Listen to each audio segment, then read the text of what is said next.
As a little girl, I walked for hours alone in the silent woods behind my house in Louisiana, singing songs. Being outside gave me a sense of aliveness and danger. When I was growing up, my mother and father fought constantly. He was an alcoholic. I was usually scared in my home. Outside wasn't necessarily heaven either, but it was my world. Call it heaven or hell, it was mine. Before going home, I would follow a path to the neighbor's house, through a landscaped yard, and past a swimming pool. They had a rock garden full of small, soft pebbles that would trap the heat and stay warm in a way that felt so good against my skin. I would lie down on those rocks and look up at the sky, feeling the warmth from below and above, thinking, I can make my own way in life. I can make my dreams come true. Lying quietly on those rocks, I felt God. Raising kids in the South used to be more about respecting your parents and keeping your mouth shut.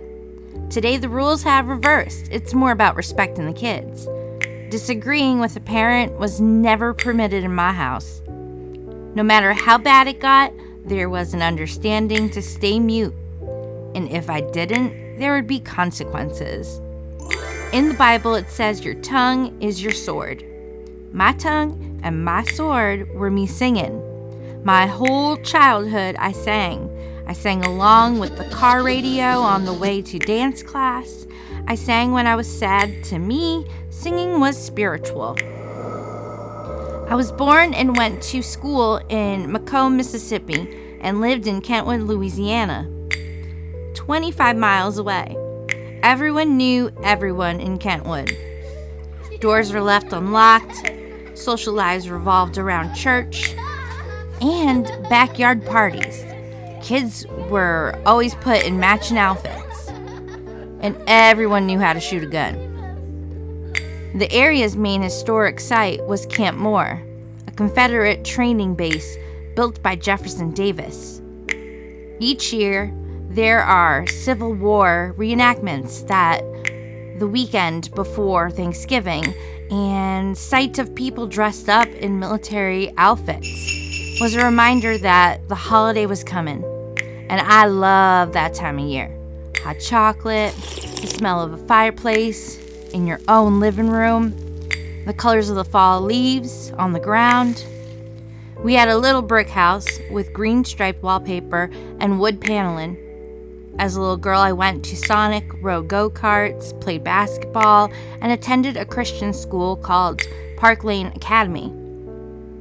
The first time I was truly touched and got shivers down my spine was hearing our housekeeper singing in the laundry room.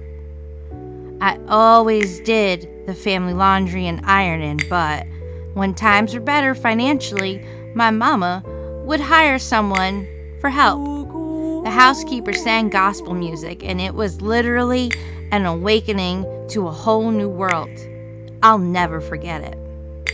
Ever since then, my longing and passion to sing have grown. Singing is magic. When I sing, I own who I am. I can communicate purely. When you sing, you stop using the language of hi, how are ya? You're able to say much more profound things. Singing takes me to a mystical place where language doesn't matter anymore, where anything is possible. All I wanted was to be taken away from the everyday world and into the realm where I could express myself without thinking. When I was alone with my thoughts, my mind filled with worries and fears, music stopped the noise, made me feel confident, and took me to a pure place of expressing myself exactly as I wanted to be seen and heard. Singing took me into the presence of the divine. As long as I was singing, I was half outside the world. I'd be playing in the backyard like any kid would, but my thoughts and feelings and hopes were somewhere else. I worked hard to make things look the way I wanted them to. I took myself very seriously when I shot silly music videos to Mariah Carey songs in my girlfriend's backyard. By age 8, I thought I was a director. Nobody in town seemed to be doing stuff like that, but I knew I wanted to see in the world, and I tried to make it so. Artists make things and play characters because they want to escape into a faraway world. An escape was exactly what I needed. I wanted to live inside my dreams, my wonderful fictitious world, and never think about reality if I could help it. Singing bridged reality and fantasy, the world I was living in, and the world I desperately wanted to inhabit. Tragedy runs in my family. My middle name comes from my father's mother, Emma Jean Spears, who went by Jean. I've seen pictures of her, and I understand why everyone said we looked alike. Same blonde hair, same smile. She looked younger than she was. Her husband, my grandfather, June Spears Sr., was abusive. Jean suffered the loss of a baby when he was only 3 days old. June sent Jean to Southeast Louisiana Hospital and, by all accounts, horrible asylum in Manderville, where she was put on lithium. In 1966, when she was 31, my grandmother Jean shot herself with a shotgun on her infant son's grave. Just over 8 years after his death, I can't imagine the grief that she must have felt. The way people talk about men like June in the South is to say nothing was ever good enough for them. That he was a perfectionist. That he was a very involved father. I would probably put it more harshly than that. A sports fanatic, June made my father exercise long past exhaustion. Each day, when my father finished basketball practice, no matter how tired and hungry he was, he still had to shoot 100 more baskets before he could come inside. June was an officer for the Baton Rouge Police Department, and he eventually had 10 children with 3 wives. And as far as I could tell, no one had a good word to say about the first 50 years of his life. Even in my family, it was said that the Spears men tend to be bad news, especially in terms of how they treated women. Jean wasn't the only wife June sent to the mental hospital in Mandeville. He sent his second wife there too.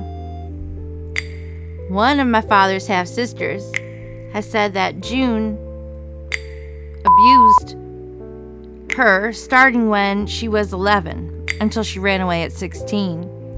My father was 13 when Jean died on the grave.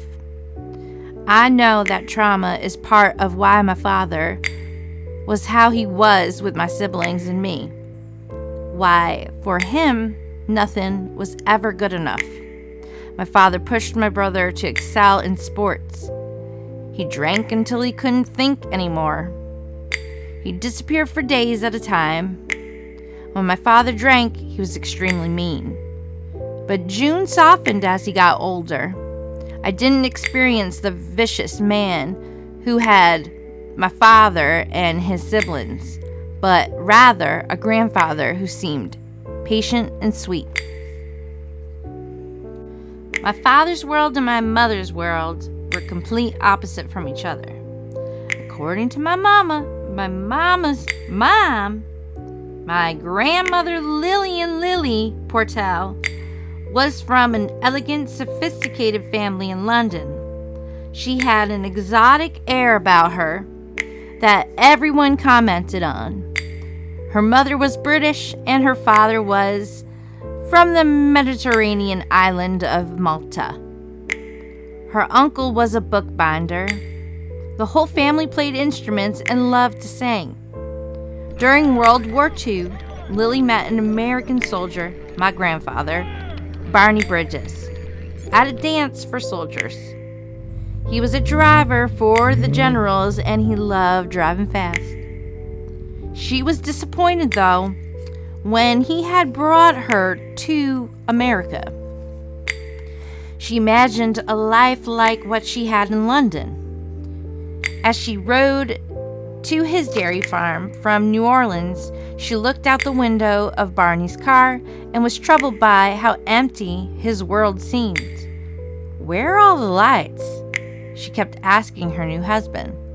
"I sometimes think about Lily riding through Louisiana countryside, looking out into the night, realizing that her large, vibrant, music-filled life of afternoon teas and London museums was about to become small and hard. Instead of going to the theater or shopping for clothes, she would have to spend her life cooped up in the country, cooking and cleaning and milking cows." So my grandmother kept to herself, read a ton of books, became obsessed with cleaning, and missed London until the day she died. My family said that Barney didn't want to let Lily go back to London because he thought that if she went, she wouldn't come home. My mother said Lily was so distracted by her own thoughts that she had a tendency to start clearing the table before everyone was done eating. All I knew was that my grandmother was beautiful, and I loved copying her British accent. Talking in a British accent has always made me happy because it makes me think of her, my fashionable grandmother. I wanted to be someone with manners and have a lilting voice just like hers. Because Lily had money, my mother Lynn, her brother Sonny, and her sister Sandra grew up with what you might call money, especially for rural Louisiana. Even though they were Protestant, my mom attended Catholic school. She was a gorgeous teenager with her black hair worn short. She'd always go to school wearing the highest boots and the tiniest skirts. She hung out with the gay guys in town who gave her rides on motorcycles. My father took an interest in her, as he well might, and probably in part because June made him work so ridiculously hard. My father was unbelievably talented at sports. People would drive for miles just to see him play basketball. My mama saw him and said, "Ooh, who is this?" By all accounts, their relationship was born of mutual attraction and a sense of adventure. But the honeymoon was over long before I came along.